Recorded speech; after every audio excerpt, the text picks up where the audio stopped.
lods! Welcome back to my channel! So today's video, tayo magre-reaction sa laman ng aking thumbnail na to. Isang like lang po sa video ito, masaya na tayo dyan. Kung bago ka pa lang sa aking channel, pakisubscribe naman po. Maraming salamat sa inyong suporta. Bago ang lahat, huwag natin kalimutan ng ama ng Kalingap, Kuya Val Santos Matubang at Edna Vlog, at saka si Kalingap Rob syempre. Bago natin umpisahan ang pagre-reaction, mag-congrats sa kay Michael Umikoy dahil napakatapang niya, sobrang tapang niya.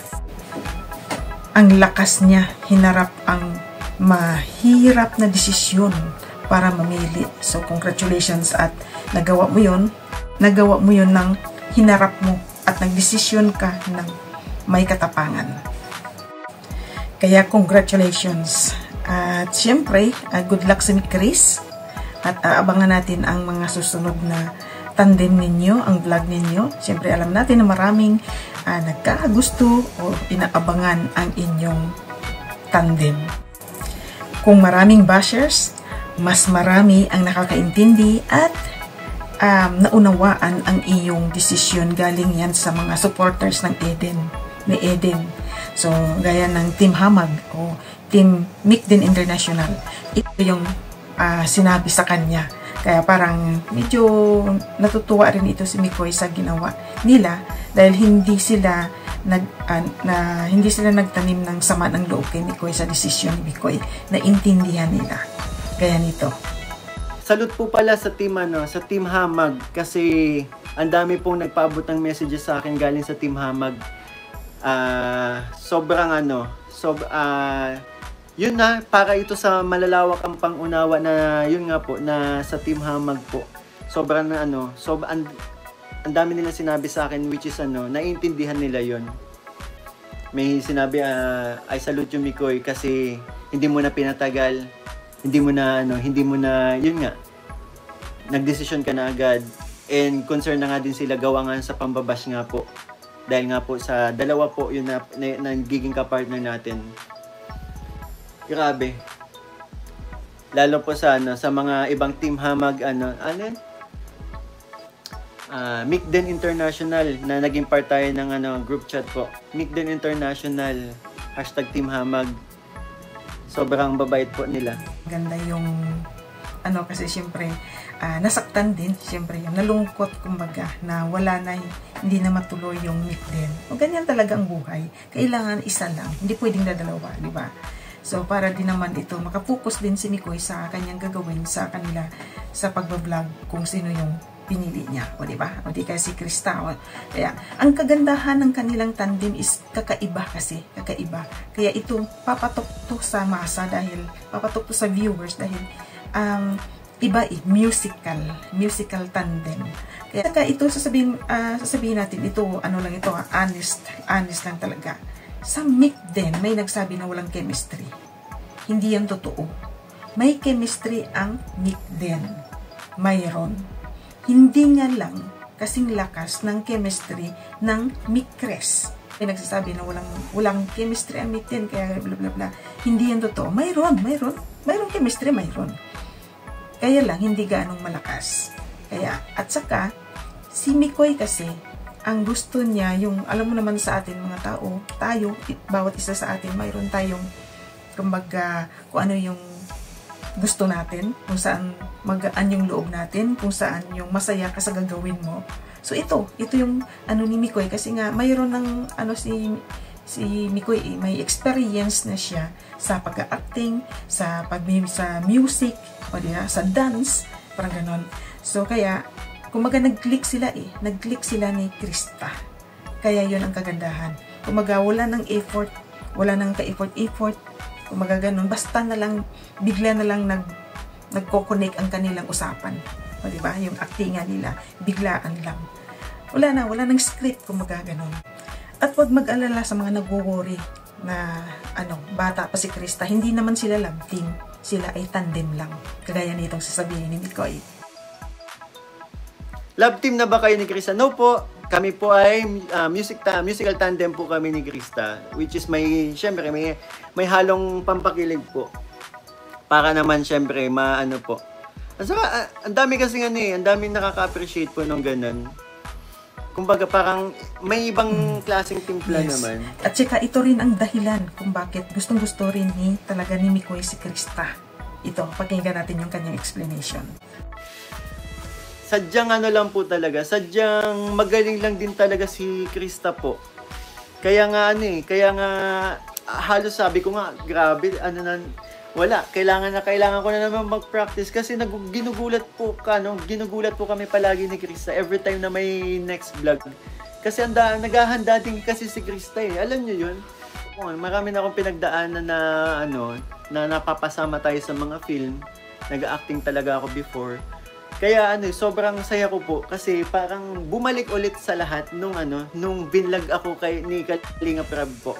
And nagkataon pa na si Krista nga po is ikinagulat ko kasi marunong, magaling mag-acting. Hindi na kailangan turuan po. At hindi na walang nangyayaring kumbaga script. Marunong matalino kasi si Krista pagdating po sa Yun yung nakakabilib sa kay Krista po kasi na napaka-mature din mag-isip kaya hindi kumbaga walang dapat ikatakot na baka ma-inlove siya kasi alam niya kung ano lang po yung ginagawa namin. Isa lang din po si Krista sa ang gusto niya is makapagpasaya lang din po. So yun ang explanation niya tungkol kay Krista, o di ba? So na yun, maliwanag. At ito naman yung explanation niya tungkol sa kay Eden, kung paano niya, yung kanyang observation dito sa kanilang tandem o sa kanilang pagtagpo. Bago po ako sinabak sa ipakilala kay Eden po sa vlog, pinanood ko yung mga videos po and nakita ko po personality ni Eden which is tahimik lang, hindi masyadong sasalita, palangiti lang. So ako, bago yung vlog na yun, hinanda ko sarili ko po. Inalam ko mga sasabihin ko, yung mga gagawin ko po. Para naman kahit papano, madaming maging effective din po sa lahat ng mga sumusuportan kay Eden po, sa mga nanonood. O diba? Maliwanag na maliwanag ang kanyang explanation. Kaya, ang gagawin natin, intindihin na lang natin at suportahan. Suportahan kasi nandito lang naman tayo sa Kalingap. Layunin ng Kalingap, kailangan tulungan, magsuportahan, siyempre, magmahalan. Yan.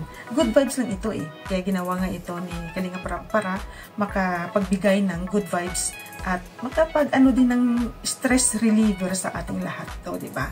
Kaya wag tayong magpa-apekto, wag tayong magtampo, wag tayong masasama ang loob sa mga desisyon. Basta tayo ay mahalin na lang natin sila. Panoorin muli natin, mag-flashback tayo sa kung ano yung kanilang ginawa ni Mikoy at ni Krista na talaga nakakakilig. Makikita natin talaga na hindi nakakasawang tingnan, panoorin yung kanilang mga kantahan, aktingan. Hindi nakakasawang panoorin, sa babalikan natin. Ito yung clips na babalikan natin. Ito ang pinakamalaking factor kung bakit nga si Krista ang pinili ni Mikoy. Ating muli pakinggan at panuorin at ilagay natin sa ating puso at ating yakapin kung bakit nga ba. Ligaya, anong hiwaga ang nadarama? Anong kaba?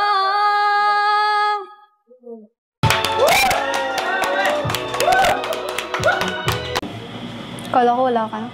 Siyempre, gusto lang naman din kitang surprising. Kaya, sorry kung nagawa ko to. Okay lang. Ha? Lungkot ko pa nga kanina tapos... Ano nararamdaman mo ngayon? Masaya. Kaya po... Talaga? Oo! Kaya po kanina. Ako yung kinilig. Kasi kanina, nung nag-uusap kami ni Kuya, sabi ni Kuya, official na. Kaya, kala ko talaga hindi na tayo magkikita. Akala ko last na yun. Tapos, ganito pala. Sabi ko nga sa'yo, di ba, nung mga unang vlogs natin, andito lang lagi si Kuya mo. Ano? Dead ngayon. Sana masaya kita sa ginawa mo. Masayang masaya. 100%. Muntik na nga mawala ng boses eh. Nakita mo, narinig mo yung unang yung intro ko kanina, falsetto. Opo. Pero okay naman. Oh. Okay naman siya. Ang galing mo naman kanina talaga, promise. Talaga? Kasi napabili mo, talagang pagpasok ka eh. Kinilig ka ba? Ano kasi, ang ganda. Ang ganda dito, no? Buti dito mo naisipan po mo. Oo, kasi pag mas maliwanag kasi dito compare sa ibang rooms, and pag sa maliwanag na place, mas kitang-kita yung ganda mo. Grabe naman. Pero nagugutom na po talaga ako. Teka lang. Nagugutom na po Sige, wait. talaga. Tawagin ko lang yung waiter. Uy, grabe, Mr. Hello. Para kanino muna yan? Para kanino yan? Sa mga baboy na maliliit.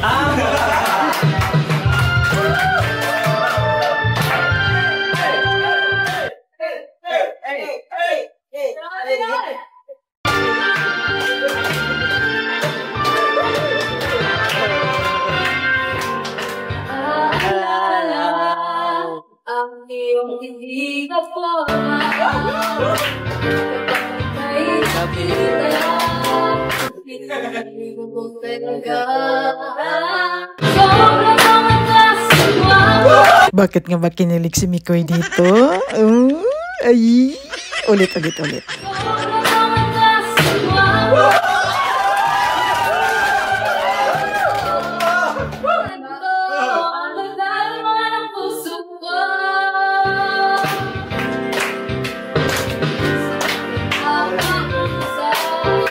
Ay, grabing titig yan, Mikoy. Parang nagsasalitang proud na proud kay Krista.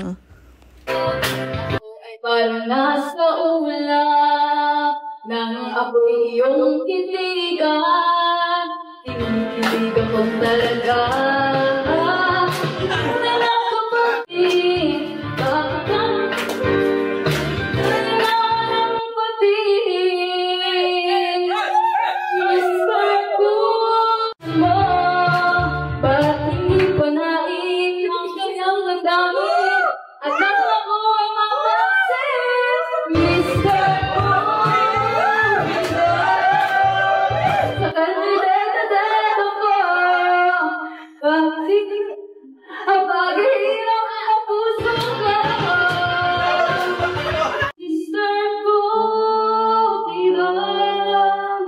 Ako lang may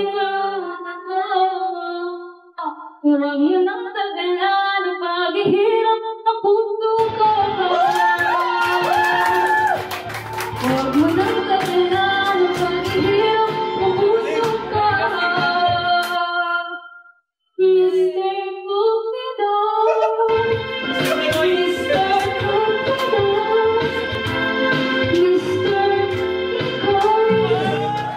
Tika. Bakit nga ba napasigaw si Mikoy dito at tilay parang kinilig siya dito eh?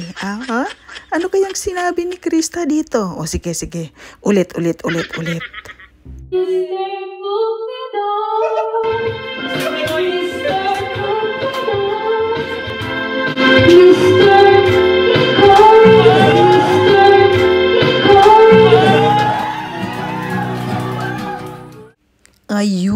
Ayun naman pala. Kaya pala yung napasigaw at kinilig itong si Mikoy kasi nga sinabi ni Krista, Mr.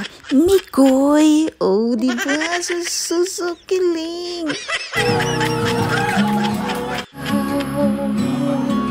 Ako, nag-practice ako ng matagal, Grabe, bro. Mukhang taob ka na naman sa ngayon. Ang tagal kong pinaghandaan yun. Grabe. Inanuhan mo lang ako ng Mr. Mikoy? Grabe ka. Kaya pa ba? Practice na naman ba ako ng... Practice ako ng practice. Di naman. Opo. Maganda naman yung mga ginawa mo. Tsaka Pasalag nga po ng shizgan. Bibirit. Oh, di ba? Oh, parang may naalala kayo, no? Nung noon. May nagsabi nga parang daw si Julina at Marvin. Kasi marami nagsasabi na na may mga ganon, mga artista na ganon. Kasi bagay hindi mahalata sa edad nila eh. Si Krista ay 15 years old pa lang. So ang layo ng agwat nila ni Mikoy. So wala sa edad yun. Wala sa edad yun. At saka hindi naman love team ito is tandem nila. Magbibigay lang sila ng saya sa mga tao, sa atin lahat. Magbibigay ng inspiration at magpapakilig. Di ba? Mag-entertain sa atin. So, at the same time, may halong pampakilig. So, siyempre, ang galing din ni Krista. Ang galing niya mag-acting. Ang galing niya mag-back-in sa mga conversation nila. Basta, walang dull moment. Parang ganun ba? Kumbaga, walang dead scene. Kumbaga, lahat patok pag nagsalita si Mikoy, tapos magbabatin si Krista. Kaya nakakatuwa sila tingnan at saka ang sarap pakinggan, di ba? Ang sarap nilang tingnan. Yung minsan nga, yung mga ni Krista, di ba? Ang galing niya. Basta magaling siya. Ito si Mikoy. Magaling din si Mikoy. Siyempre, actor, di ba? So, iyan. So, abangan natin ang susunod nilang vlog. Kasi may pasabog. Mayroon na naman silang gagawin na ikakagulat natin. Kaya ating aabangan yan. So, yan. Mga Lods, thank you for watching. Sana isang like naman sa video ito. At kung hindi ka pa nakapag-subscribe na aking channel, pakisubscribe naman. At pinutin ang notification bell para ma-update naman kayo sa aking i-upload. Yan. So, siyempre, huwag natin kalimutan na ang ama ng Kalingap, Kuya Val Santos Matubang Atid na Vlog, at saka si Kalingap Rab. At saka magsuportahan tayong lahat at magmahalan tayong lahat. Yan lang. Iwasan ng stress para hindi tayo ma-stress. Iwasan ng stress. Dapat happy lang. So, thank you so much for watching. Please stay safe lagi. Stay safe and God bless. Bye-bye!